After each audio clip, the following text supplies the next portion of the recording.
Hello. After the exhaustion of modernist functionalism and Koolhaasian bigness, architecture should be reconceived within the limits of the earth, as craft, stewardship, locality, bricolage.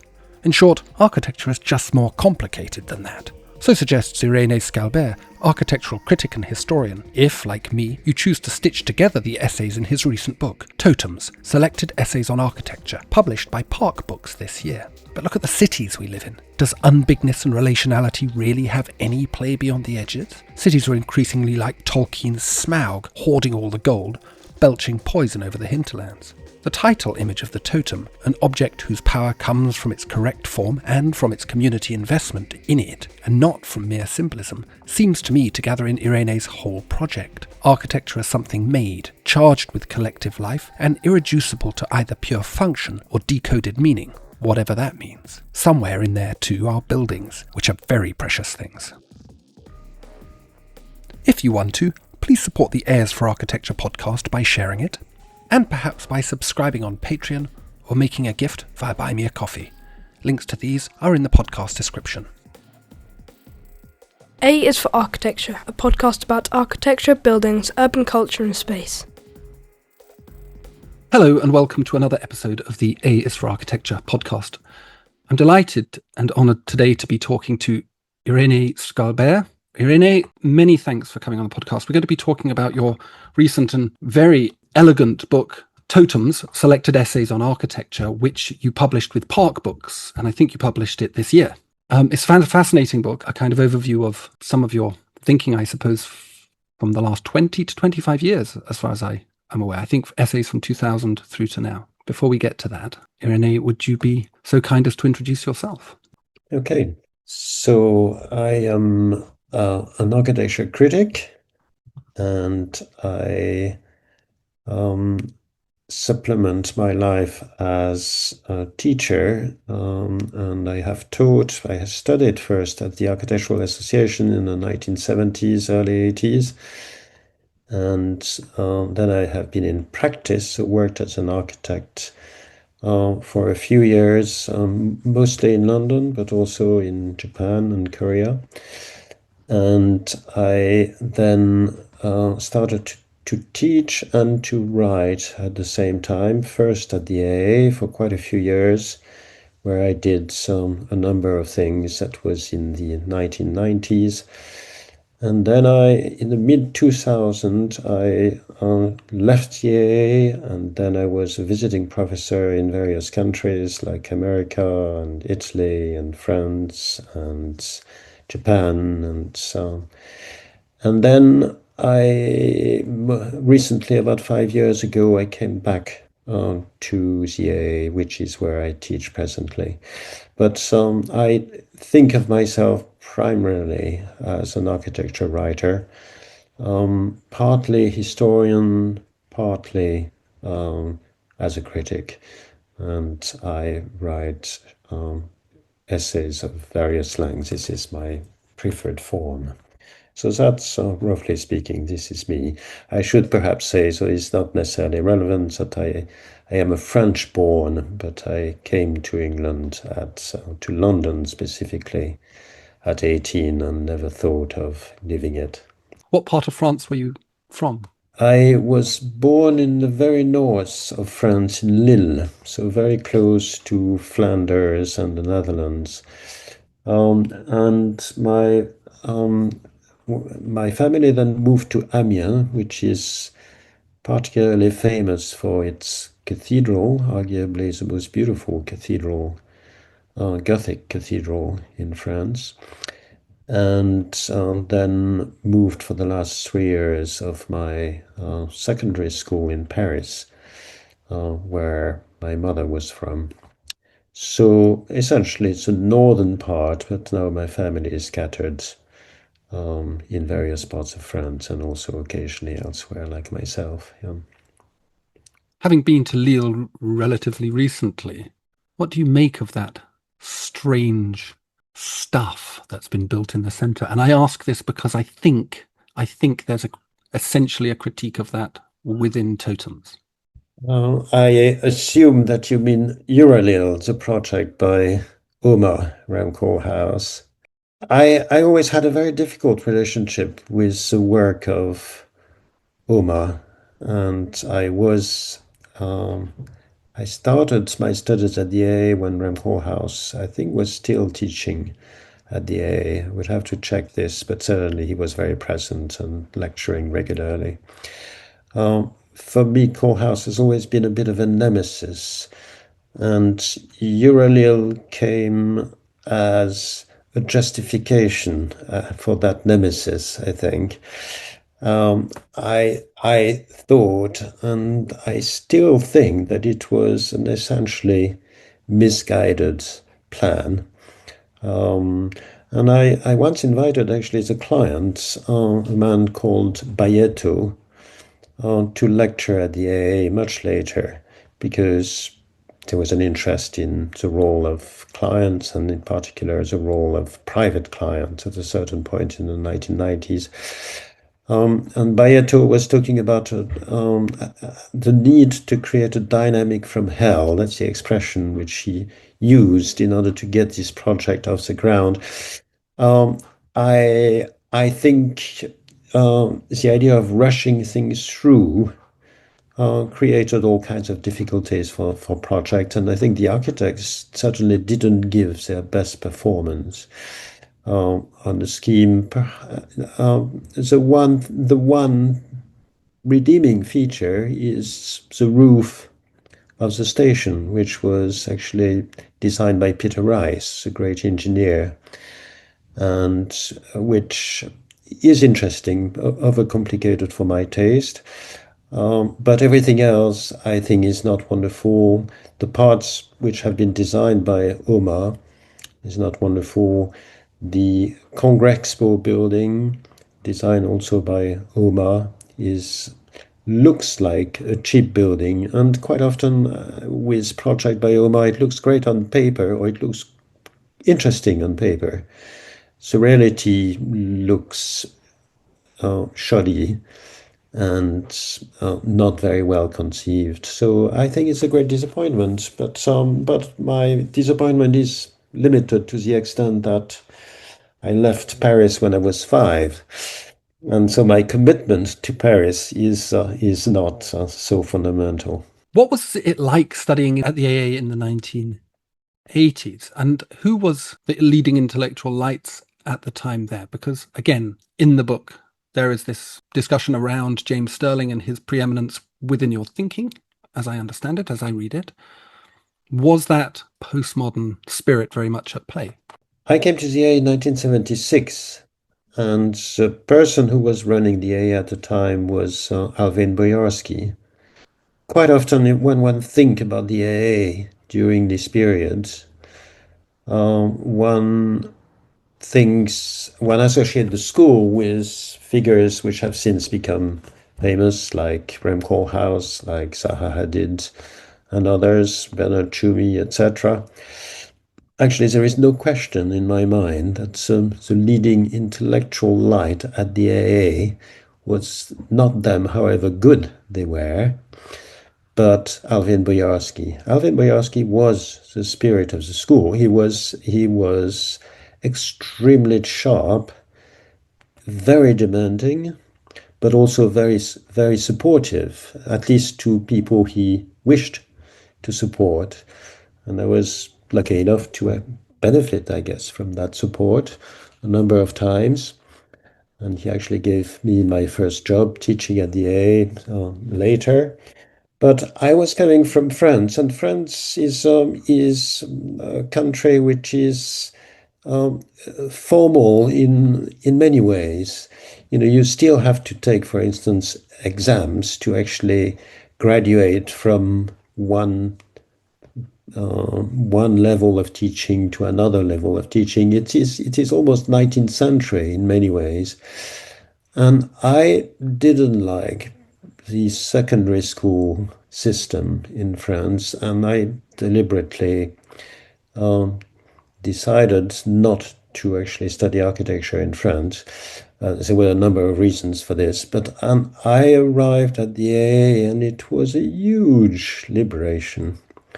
There was a sense that you could do absolutely anything you wanted, and that there would be somebody who was there to support you. It was really exhilarating. It was absolutely marvelous, and the first 3 years in particular, regardless of who taught you, it was really the climate of the school which was extraordinary. I should add that the climate of the school is still good, but there was something in those years, and which are also partly associated with what London was at that time. London was a very different city from what it is now. And all this was, I mean, maybe that's a word is a bit strong, but was quite explosive and led people to quite often do extraordinary things. Spurred always rather forcefully or in a prickly way by Alvin Boyarsky. And everybody looked up to him, and his comments were quite often devastating. It was a very, very tough place. Yeah? It was a tough place where to study. And it was in fact quite easy to get in the school, but it was difficult to get out.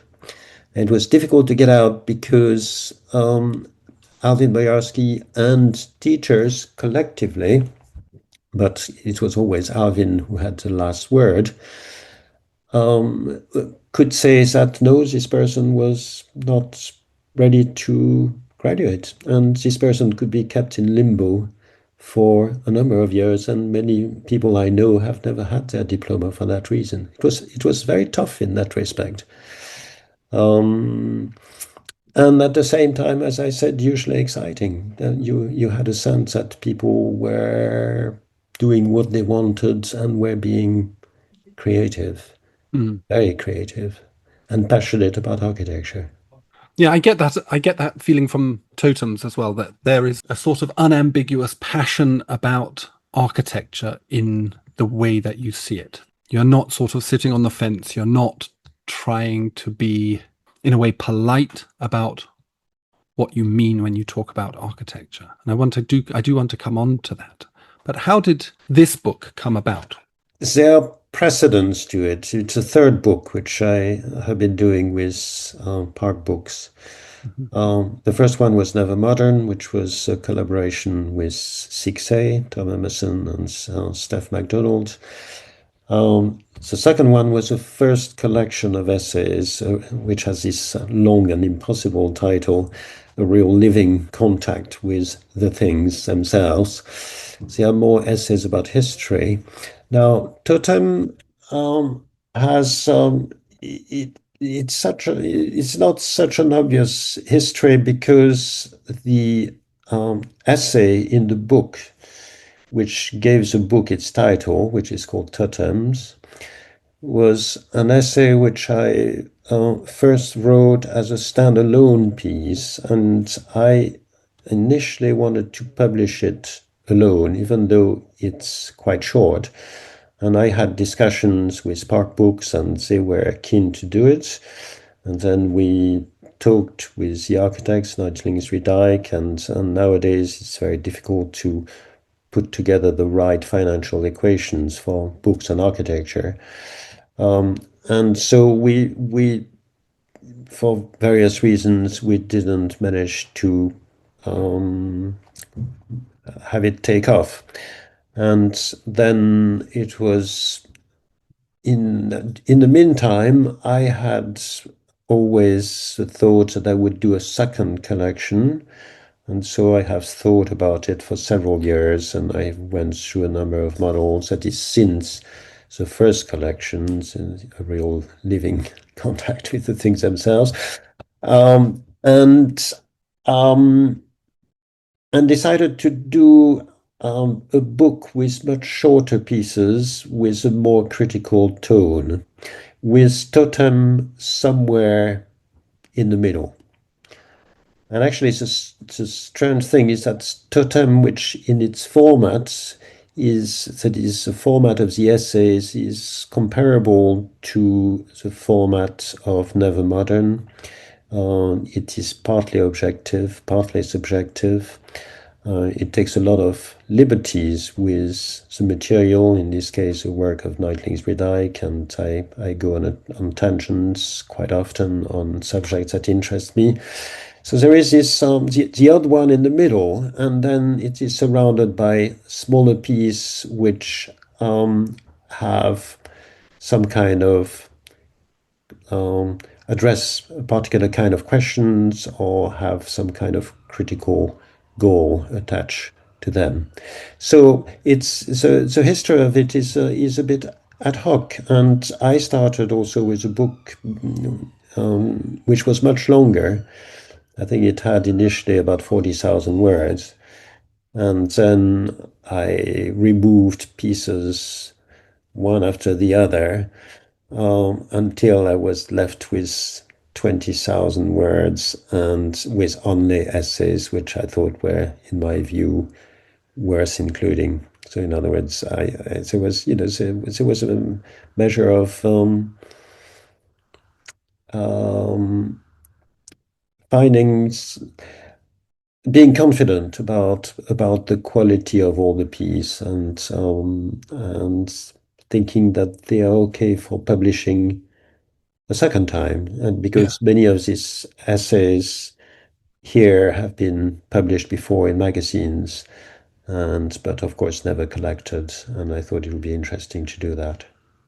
It is very interesting, and as a consequence of that editing process, it comes across as trying to communicate some kind of core key ideas. And you must correct me if I misread, of course, but these are postmodern days, so my interpretation is just as valid as your intention. I'm not sure if that's true, but for me, it seems that there is this, as I said earlier, a desire to kind of establish a kind of identity for architecture, which moves beyond this very late modern, late 20th century, early 21st century conceptualism towards something that is more fundamental about architecture, something that is about architecture as a formal, almost a conceptual practice. Is that a reasonable way of kind of, I guess, summarizing some small part of its spirit?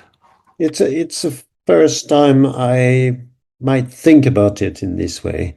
Essays, the way I write essays is basically I'm always looking for subjects that interest me and things which I like, and occasionally I am motivated to write something about a subject or building or something that I don't like, but that's very rare.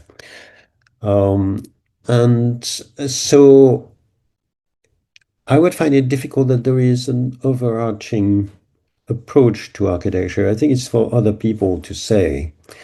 The closest I could, I could agree with you on that is that there is perhaps a sensibility there, sensibility toward the things which I like. There is possibly something unifying there, but that would be, I think, difficult to identify.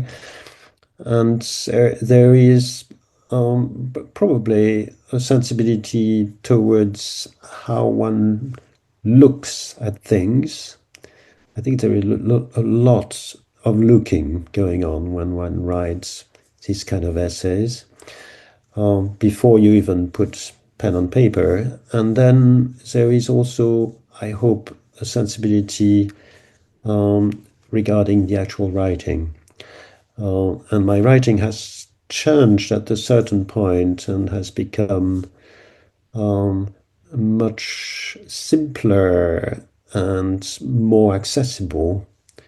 But also I have become a lot more exacting as I was becoming more proficient in the English language about which words I might use, and I take a great pleasure in learning more vocabulary and refining the expression of the work. But as far as the architecture is concerned, it varies. I think pieces there have all their own history. And totem, for instance, I decided to write totems because I had been very interested in what was happening in the Netherlands in the 1990s, partly because there was little work in the UK. My friend in London were not doing very much. They were all saying they wanted to do housing, but were not able to do any. And then suddenly in 1995, you saw this enormous surge of housing building in the Netherlands, and by very interesting people. And so I traveled quite regularly to Netherlands to actually have a look. Then this mind somehow became, or the work started to dwindle in the Netherlands. And many years later, I said, gosh, I should write, having been a witness, I should write a longer piece on what happened in the Netherlands. And that's why I wrote Totem on Neutlingsriedeijk. And so, and every piece, has a different stories. There is no overall plan in the book. And you were asking me in your prompts, which you send me in writing, um,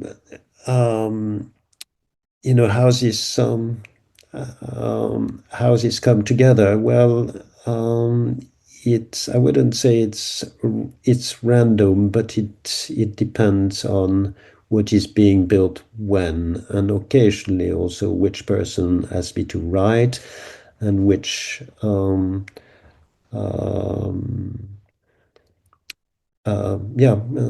what the circumstance are at any particular time.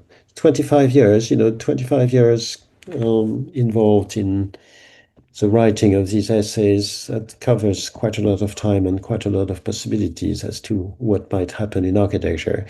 Yes, for sure. From the turn of the millennium to now, there's been a lot of water under the bridge. We've gone from that kind of euphoric, as you say, that euphoric playfulness of the early 20th century and the deconstructivism of it through to a more, I suppose, serious and perhaps less joyful approach to architecture. But we've also seen the recession of architecture as a discipline as well in those years. Architecture struggles now to even self-justify to the public, which does change everything, really. Yes, I agree. I was talking very recently to a political scientist, a friend in Paris, and she was talking about uncertainty and how different countries deal with uncertainty. And I think it feels very much the same, that it's a word applies in the world of architecture at the moment. There is a great deal of uncertainty about the kind of commitment which architects should have, and how they should relate to the world of practice. The kind of confidence which was associated with, I suppose, the pre-2008, in other words, before the Great Recession. This is gone. And I feel for architects, especially young architects today, I really feel for them. It must be difficult and perhaps less enjoyable than the experience of their elders. But I do look quite favorably on the years preceding 2008. I think there were very great things which have been done during those years. And I sometimes think, having spent, some time in Korea, when Korea was on the beginning of its fantastic rising curve as a country, that the level of energy in a country as a whole is quite often linked with people's attitude to architecture and the energy and creativity which they invest in architecture. I found that in Korea, certainly. I saw that in Japan, and I saw that in a few other countries. We are certainly not in that period. I think we are in a very interesting period because the questions that are being asked are important. For instance, the relationship between architecture and the natural world would be one. That's a major question people ask themselves today. But at the same time, there are questions that are difficult to answer in words, and perhaps even more so through the architecture one actually design and eventually builds. I mean, I find it difficult as a critic, and I would imagine it's 10 times more difficult as an architect. Mm. And also, the situation is moving very fast. Yeah. Uh, and how you manage a climate of this sort um, is must be keeping people awake at night. Yeah. Yeah. Yes. The lead times on architecture being so long that these sort of small blips, this incredible speed of change, Hmm. the instability, political instability, for example, how many prime ministers has Britain had in the last 10 years is ludicrous. So how anything gains confidence in that kind of setting. But I do want to come to this idea, which I picked up in your first essay around James Stirling, which is called Powers of Mind, which you first wrote in 2009 or first published in 2009, which seems to me to present Stirling's work as an image of an effective architecture insofar as architecture consolidates or embodies social objectives or social meaning of unity. And I was thinking about that because you were talking, about this energy of society and career and leading to an energy in architecture. And I wondered whether that embodiment of energy is part of this as well. Is that architecture's role is to be involved in the production of that and is to consolidate and then illustrate or to materialize that for society as a whole, and that we see that quite well in certain architects like James Stirling. Hmm. Is that an intended interpretation or just something out of flight of my fancy? I mean, of course, to some degree, I think architects are reflection of the periods Yeah. they work in. But I mean, okay, I should make a personal point. For many architects of my generation, certainly in the UK, Stirling was the reference. And I remember when Stirling has an exhibition of drawings at a gallery which was then called the Heinz Gallery, but which depended on the RIBA, the Royal Institute of British Architects. I thought those drawings were extremely beautiful because of their concision, their precision, their imagination, their capacity to actually show the essence of a design. And this is something which many people, at least students, aspired to. And there was a little publication which I still have and greatly admired, which was a catalogue of that exhibition. It's a little white book with green writing on the cover. And Stirling became, because his view was very clear actually on architecture, I think. And also it was a period when he was doing very important projects in his career, the second half of the 1970s. It is a period of the German projects, three competition, one of them built, which is the Staatsgalerie in Frankfurt. And sorry, Stuttgart. But you talked about postmodernism before, and people often think of Stirling as a postmodernist architect. I don't, and he didn't. And he reasserted a number of times his belief in functionalism. In other words, what he started with as somebody who was, in effect, coming from several years of a long influence of Le Corbusier. And he even said that for him, functionalism was the greatest idea in architecture in the 20th century. And he said this quite late in life, sometimes in the 1980s. At the time, I agreed with him, and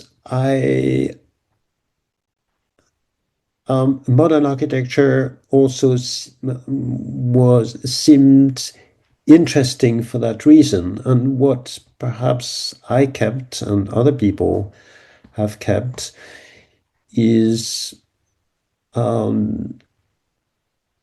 will to actually relate design or forms or buildings on the one hand with experience on the other. And this is a form of functionalism, though we do not give it this name. And this is something which, architects with whom I was associated in the 1980s and especially 1990s were all striving to do, which was to find sensitive way and imaginative way of relating architecture with everyday experience. And I certainly related to this very strongly. I wrote about it a number of times.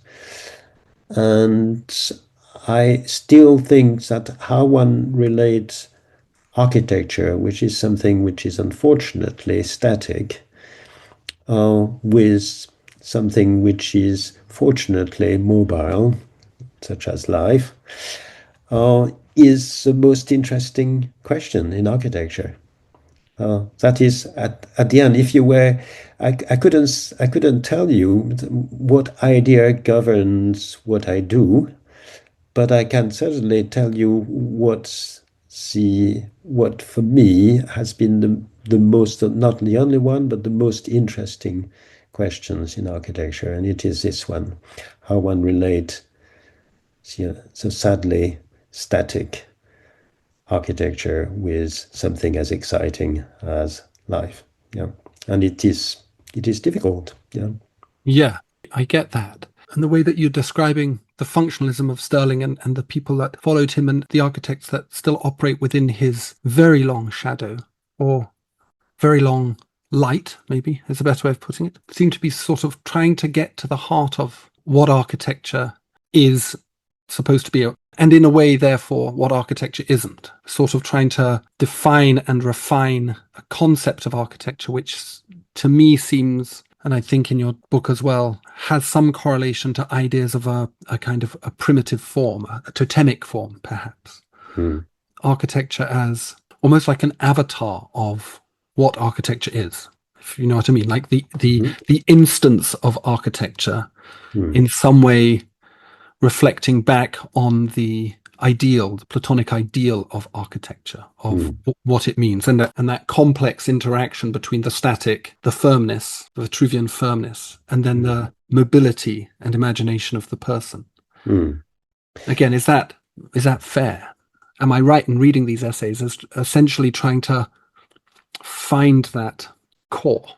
You talk about Foster's Stanstead roof, for example, as a kind of symbol of this. Beneath it, this kind of jumble of contemporary life, of movement and chaos and bureaucracy and organization and transportation. And above it floats this idealized shelter, suspended in a strange kind of way from the heavens and supported on these strange steel trees underneath it. Well, in the case of Stansted, the terminal of Stansted, which I greatly admire, at the end, the way this piece started was when I first wrote about it, and I wrote a very poor piece of writing when I was very young, and a correspondent for a French magazine. And I walked through the entrance. It had just been finished, and my jaw just dropped. I thought this was astonishing. And there are things, it sometimes happened to me, and that's where, and there are moments which are absolutely marvelous, where you visit a building and you are amazed. There is something there to admire, but there's something to understand. And in other words, one wants to know why something is so good. And I think many of the pieces I write are actually guided by something as basic as this. Now, when you talk about the totemic aspect of something, so the totems is something which really refers specifically to the work of Neutling's Redaik, to this particular essay which gave its name to the book. And so it means something to me in the sense that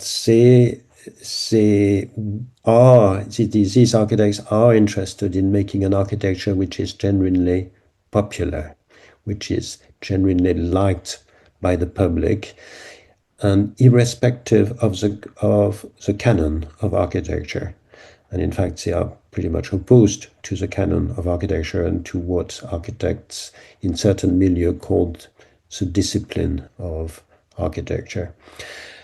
But there is another word which is maybe more useful, which is the word of icon. Icons, totems, they're very similar notions. And the word icon in architecture has been there for quite a few years. People following Gherts have talked about iconic architecture. And iconic architecture has been thrown upon ever since, at least since 2008, as being, and even Zhang says that, as an effect of the market. Basically, if one reads his book, one gets the sense that it is, that architects are essentially responding to the private sector, providing something spectacular, which Zhang called iconic, which I think is very unfair on the word, because icon is a beautiful word. It is also a beautiful notion. It is a notion of an image which is liked and sometimes revered by people who looked at it. And sometimes it goes further, and it is a manifestation of the sacred, of course. And I am certain, we come back to this relationship between architecture and everyday life. I am interested, and I think it should be part of the purpose of architecture to engage with the public in a successful and meaningful way. Now, okay, there is another association with icons, which is the world of form.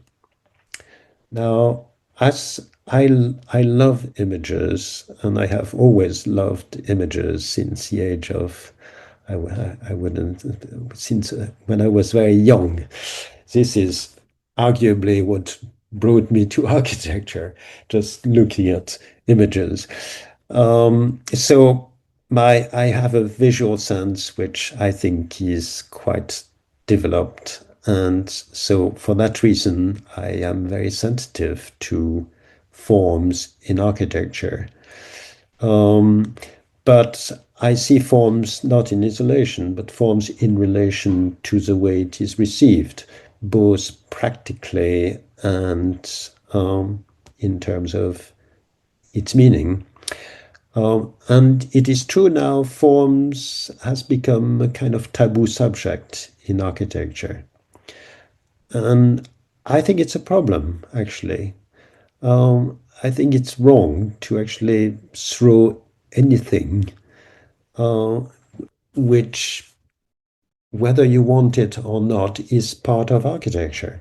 I understand why people are suspicious of forms today, and to some degree I support it, because I think at least that I am socially committed as an architecture critic. That's why I have written quite a bit, for instance, on housing. But I also think that you cannot actually analyze architecture without some kind of sensitivity, knowledge of its formal qualities. It's part of and formal and material qualities. I think it's inevitably both. Yeah. I would like to think about this idea of what you mean by the everyday experience or everyday life as a distinct thing, because you seem to me to be distinguishing it from, in terms of architecture, from those spaces, those spectacular, those iconic spaces which do not cultivate that, are not orientated towards the manufacturing of that. Is that what you're saying? Is that architecture can accommodate and frame and facilitate everyday life, but it also has this capacity to not do so? And in the times that it doesn't do so, it produces these slack spaces, these kind of ambivalent, ambiguous spaces. There's many big museums we might look to from the last 20 years that have done this, that they are not sort of doing the job. Well, I mean, I wouldn't necessarily separate everyday experience from an experience which might be exceptional occasionally. In the same way, that is, one can have an everyday experience in a building which is highly visible, which has strong forms. In fact, one does all the time. I mean,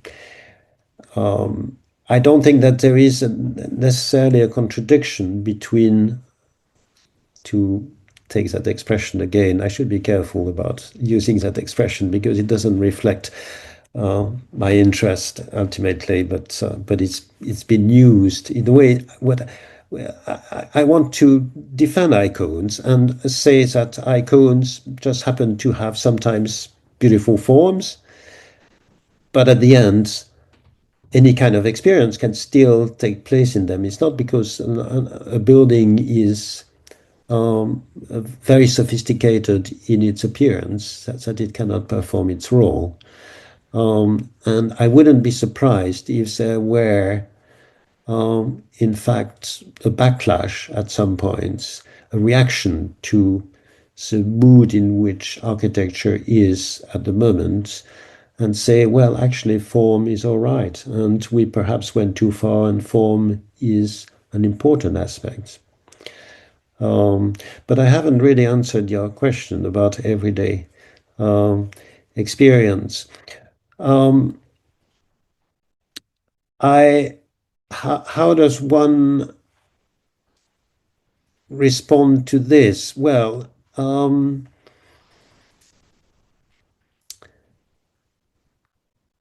one could make a comparison, and perhaps the comparison will be in a way a bit old-fashioned. I mean, there is an essay in the book on the cemetery designed by Aldo Rossi, San Cataldo in Modena, and this is a project which, in my view, being so concerned with architecture as a discipline, architecture surviving times, architecture to some degree being outside time, that at the end it is quite unable, in my view, to respond to the everyday experience. Okay, it's not an everyday experience, but it is you could say, an ordinary, a common experience of mourning, which is why people go to cemetery. So in that sense, this is a building which doesn't do it. And I would say, I would go further. I think it is a building which is a failure. And a comparison might be made, and that's why I said old-fashioned before, with Asplund's designed for the cemetery in Stockholm. I should say Asplund and Leverance, but I'm especially thinking of the contribution of Asplund, where Asplund is acutely sensitive to the experience of mourning and has, I think, responded to it in an extremely successful way.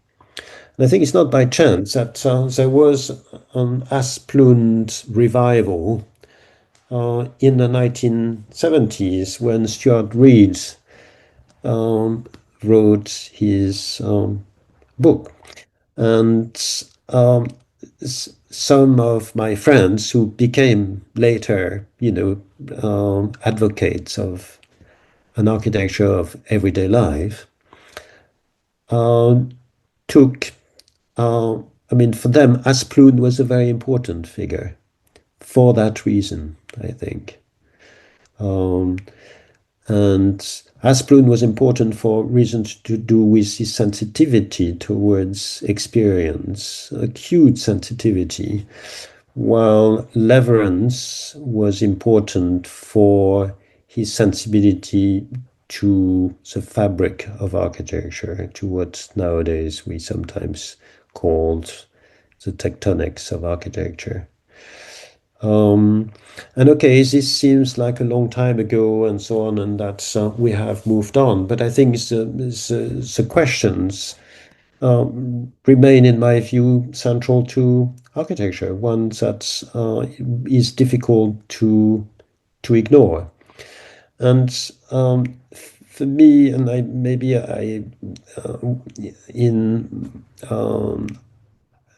it is not as clearly expressed in the book as I would wish, possibly because you seem to have understood it differently.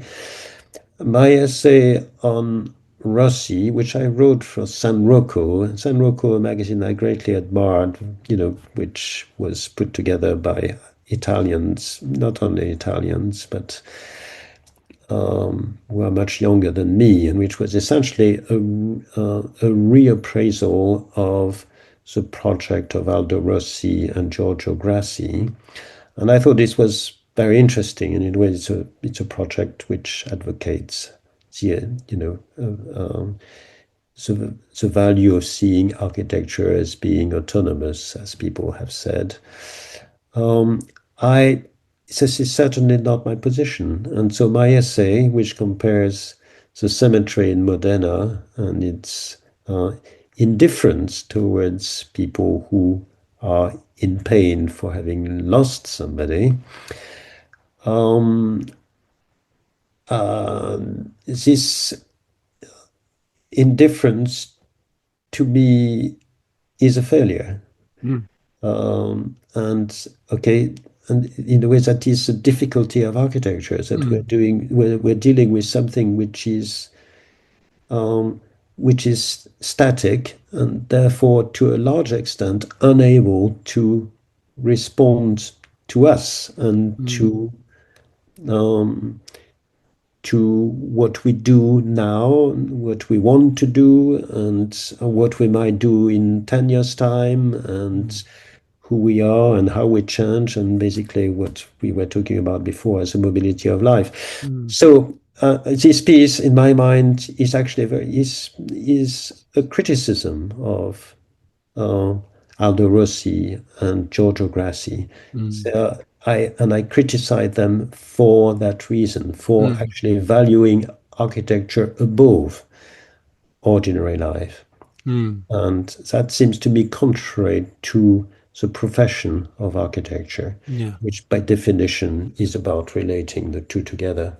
Yes, as an image, and I've not visited San Cataldo, but as an image, it always struck me as being very much like this idea of why people have developed a problem with the notion of forms. This idea of a thing which, in a way, has no obligation to that which it serves.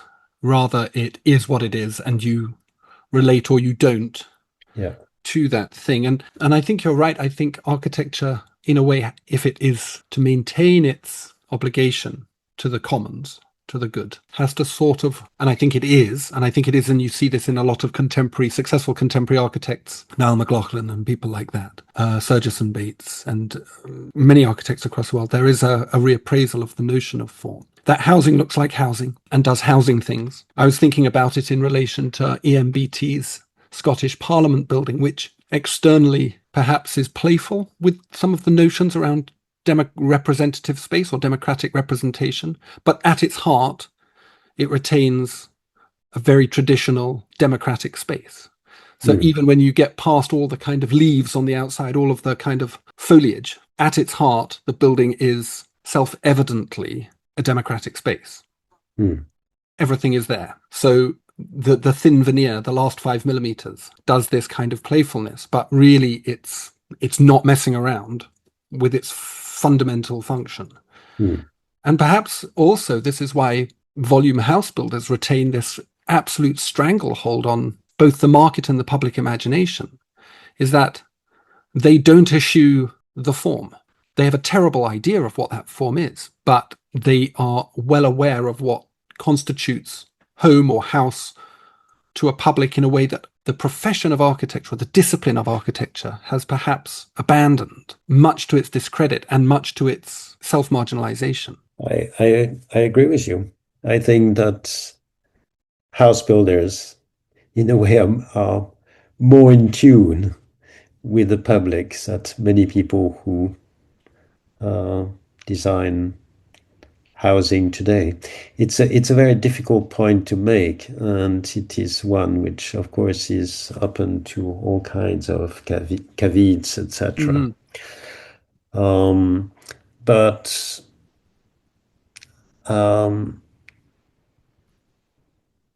I think architects, when they design housing today, are perhaps more concerned with precisely those issues of form than they are to aspects of experience. While for house builders, form has very, very little interest. They barely think about it. And so they know certain things that architects don't, I think. And I say this very cautiously because at the same time, I am aghast at the quality of what pass for housing architecture in this country in particular. I mean, it is a situation which is quite desperate in its banality and its lack of creativity. But I think if I obviously, so I have plenty of criticism for house builders, but I also have criticism for architects in this country who would like to build housing. And my criticism is that it is an excess of preciousness, I think, and a lack of realism. And in a way, an unwillingness to actually engage constructively with the difficulty of this situation. And that's one of the reasons. Okay, and I'm a bit too harsh, I realize, when I say this in my comments on architects, but nevertheless, somewhere I feel that way. And when I think about those issues, I often think about high tech. I think for me, high tech is the elephant in the room. High tech, we haven't quite yet realized the enormous significance of that movement in England, in the UK in particular, but also well beyond the UK. Perhaps British architecture has never in its history reached this kind of high and this extraordinary influence worldwide, in fact. I mean, they were onto something of great significance, I think. And the reason for this was to do with a genuine interest in the real world, to understand how it works, and to be able to actually work on commissions which many other people would think would be impossible for architects.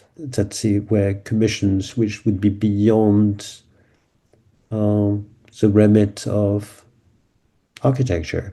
And typically, industrial buildings, I mean, high-tech architects started with designing industrial buildings at a time nobody who was an architect was looking at this kind of commission, or at least very few of them.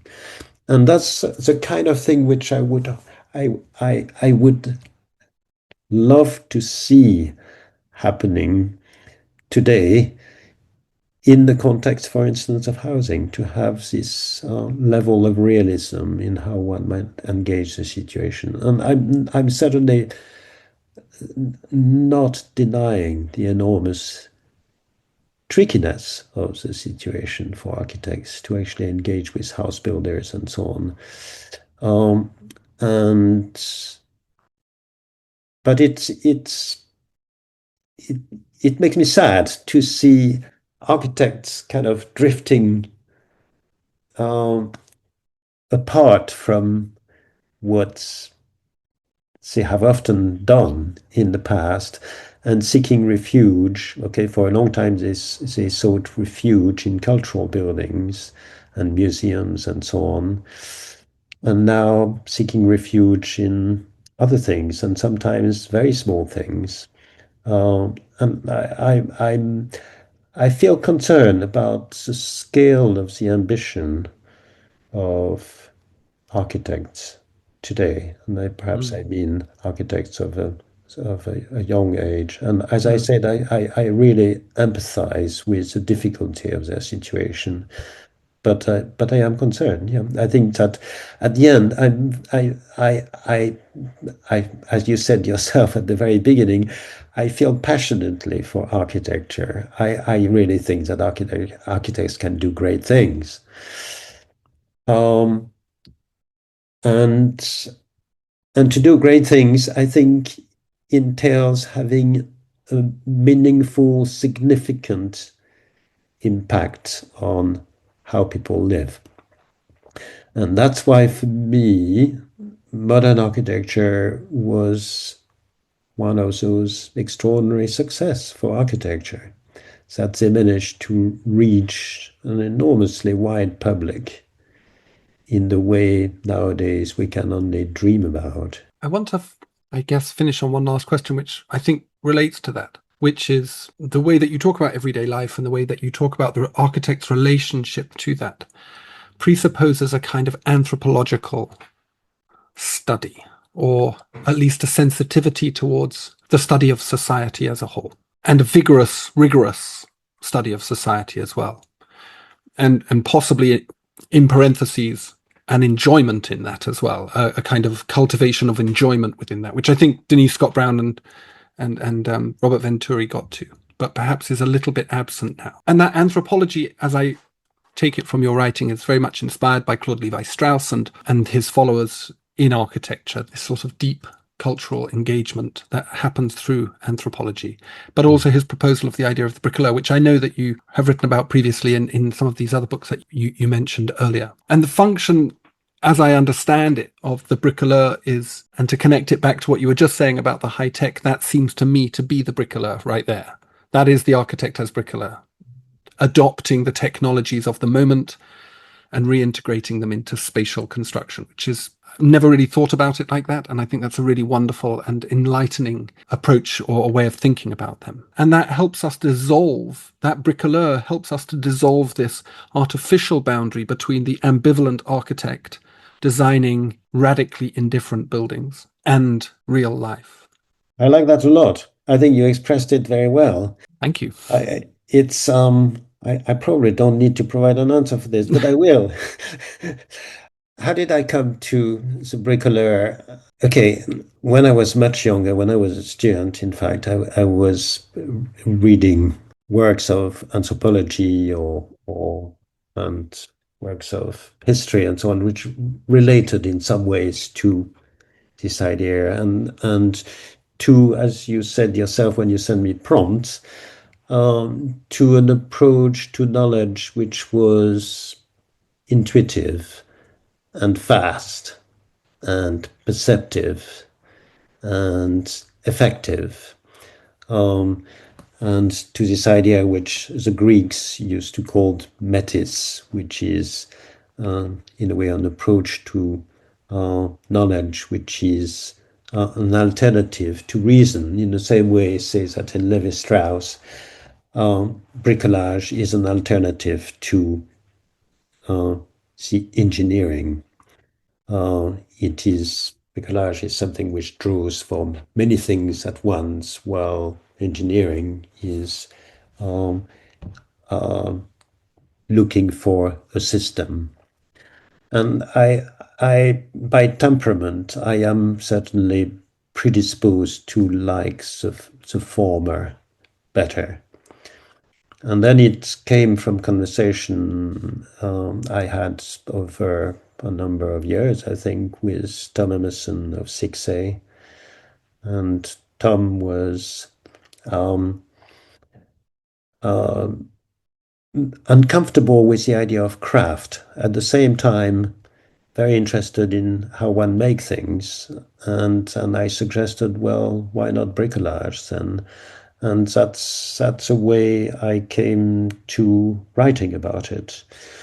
I'm still a bit, even though this essay, The Architect as Bricklayer, has become a kind of cult pieces. Sometimes I meet, young, even students, and who come to me with great reverence and say, wow, this piece, incredible. Um, and it's, I think it's fine as a way of being suggestive about how one can make architecture. At the same time, I'm slightly uncomfortable by the possibilities that it might indent, it might lessen the professionalism of architects. I slightly worry about this because that's certainly not what I would like.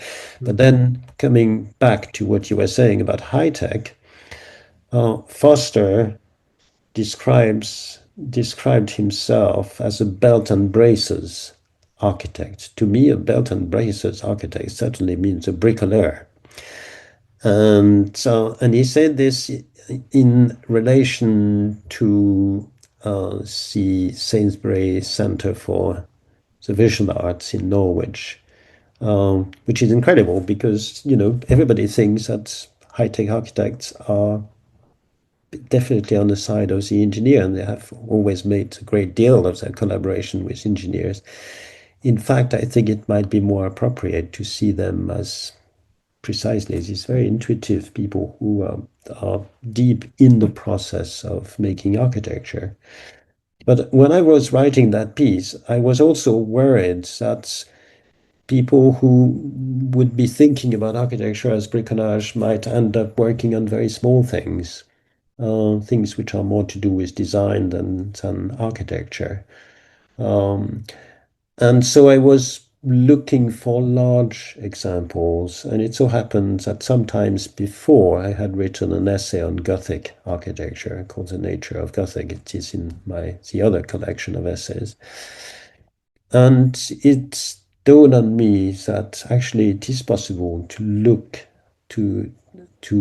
at a Gothic cathedrals as a gigantic work of bricolage because it involves all kinds of decisions taken at different times and which are very often improvised. There are examples of people starting to build a cathedral.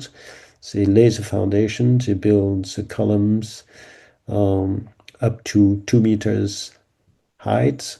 That's the case of Milan, and then they stop, and then they call in people from various countries, France in particular, but others, and to consult them about what to do next. I think this is extraordinary, and I must say I am predisposed, as I was saying, towards this kind of intelligence, um, intuitive, sensitive to situations, um, and and a kind of probably an even more genuine form of intelligence, um, because it is so live and close to what needs to be understood. Yeah, and but I still feel a bit cautious when I use the word. In fact, I use the word less often than I used to. Yeah, it's like Bruno Latour's actor network theory, rejecting both the actor and the network, but quite liking the theory. You've got your millstone that you've got to carry for the rest of your life. I wanted to ask one last question around the nature of the essay itself. And as an essayist and a writer, how do you feel situated within the broader discipline? Do you still feel I mean, you went through architectural training, so you have that right to the name and to that connection, but do you feel in some way that your role is as an irritant? You are the sand, you are the grit in the oyster, that your role as an essayist is to kind of, in a way, hold the profession or hold the discipline to account. I'm not sure I would put it that way because, as I said, I tend to write about things which I love Mm, and or questions that I want to find answers for. mm, And I feel generally uncomfortable with the word critic. I wish they had invented a different word for what I do because there is a kind of negative connotations which I just don't like, I suppose. mm, And I mean, I know some critics, and some of whom I think extremely well of, who think of that task as finding what is wrong in what is being done. I mean, and I think that's a useful role. It should be, there is room for that, but that's certainly not what I do. And so, for instance, I don't think that I hope at least that I don't irritate people. um, but what I would like to think that is that some of the essays I might write might open new possibilities for some of the readers. Yeah, and I have no formal training as a writer, as a historian, as a critic. I never studied at all. I mean, I was a passionate reader of Colin Rowe when I was in my third year at the A, but that's about it. I met Colin Rowe once, and I think that was the end of my formation and the rest I had to work out for myself by mm. publishing essays in magazines like A Files and so on, and I learned a tremendous amount from editors. Um, so um, I I think of um, I mean, you might think that this is a bit pretentious, but for me, writing essays is a way of being an architect, and and there is a comparison I like to make. It is a comparison between the essays I write and the drawings James Sterling made. Um, and I would like to reach this degree of clarity and concision, which is perhaps why what I write has a tendency to become shorter over the years, as Sterling did, making those axonometric, but also other types of drawings, which are usually quite small, with few lines, and which attempt to capture what is particularly important about a project. And clarity, concision, precision, evocations, all those things I value very greatly. And for me, perhaps my greatest ambition as an essay writer would be to be read twice. I'm sure it never happens. But if it did, if some people were to read something I had written twice, I would see it as the ultimate compliment that there is something to explore in what is there, and to be invented on the basis of what there is, invented by the reader. So that, as I said, it is the essays opens a field of possibilities at best, and the possibilities obviously are not for me, they are for the readers. And I like that idea, exactly in the same way as some drawing, some project seems to be carrying something which is begging to be discovered and transformed, and maybe through bricolage, and then and then implemented for the pleasure and also the needs of others. I think that's a good mission in my mind. Yeah, it's a wonderful mission. It's a wonderful mission. Thank you so very much, Irénée. That's wonderful to hear you talk. And it's a pleasure to meet you, Ambrose, and thank you very much for asking me. It's been very nice talking to you. The rest is solitude. The church, grown old, stands stark and grey beneath the burning skies. Well nigh again its mighty framework grows to be a part of nature's self, withdrawn from hot humanity's impatient woes. The floor is ridged like some rude mountain lawn, and in the east one giant window shows the roseate coldness of an Alp at dawn. That's from Edith Wharton's poem, Chartres, and it's true, beautiful, and good. Thank you to Irénée for the amazing chat, and to Dominica at Park Books for the organisation. Please see the podcast description for links to the book, to Irénée on Instagram, and to ways you might consider supporting the podcast. And thanks for listening.